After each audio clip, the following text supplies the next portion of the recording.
The first one is, the poor dad says, I'm not interested in money.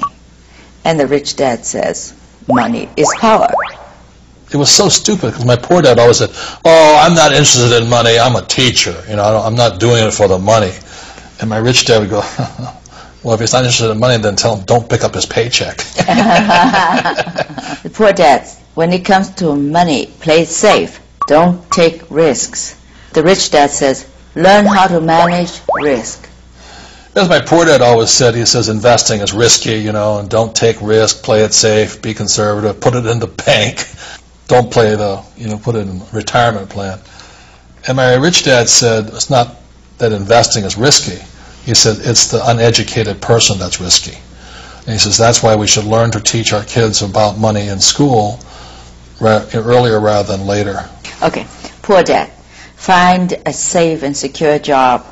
Rich dad, own your own business.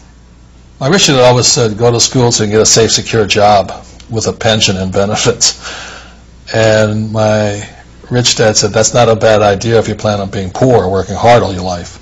He says, if you want to get rich, one of the best ways to get rich is own your own business. And you want to have people work for you rather than you work for the rich. Poor dad, I can't afford it. Rich dad, how can I afford it? My rich dad always said, poor people say I can't afford it more than rich people. He says, the moment you say you can't afford it, it's like turning off the light switch in your brain. It doesn't have to think anymore. Instead, my rich dad said, ask yourself, how can I afford it? The moment you say, how can I afford it, you turn your light switch of your brain on and you have to think. To me, this is a very important thing I learned from your book. Poor dad says, my house and my car are assets. And the rich dad says, my house and my car are liabilities. Very simply, my rich dad said, assets will put money in your pocket whether you work or not, and liabilities will take money from your pocket whether you work or not. Never call a liability an asset. That's what gets you in trouble. So when people say, well, my banker said, a house is an asset, I said, your banker's not lying to you. You're just not saying whose asset it is. It's the bank's asset. Because every month you send the bank a check, and that's how you know. And a car too. Same.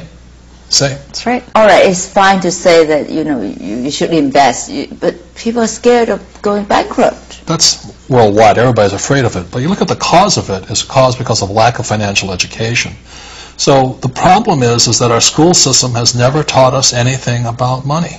So that's why people need to be careful and start demanding your school systems teach your children financial intelligence as soon as possible. Money isn't evil. Ignorance is evil. 说到让学生们尽早接受理财教育，罗伯特和夫人可不是纸上谈兵，他们早就行动起来了。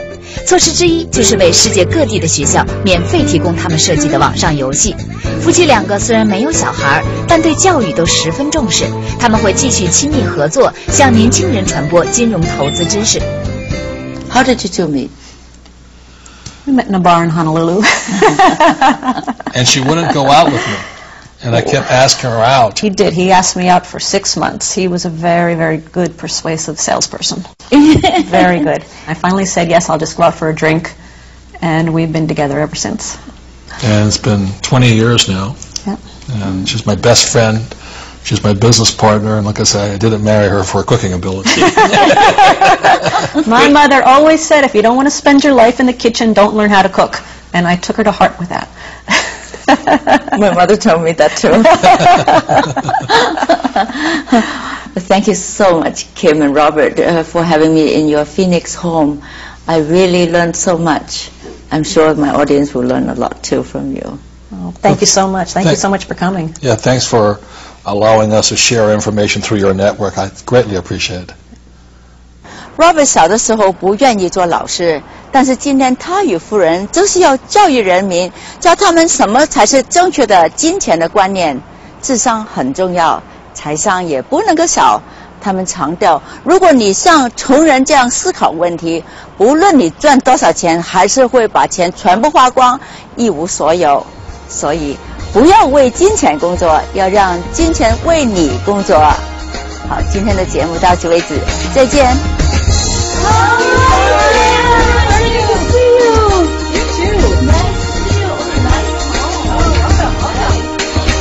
No but it's gone to my wallet.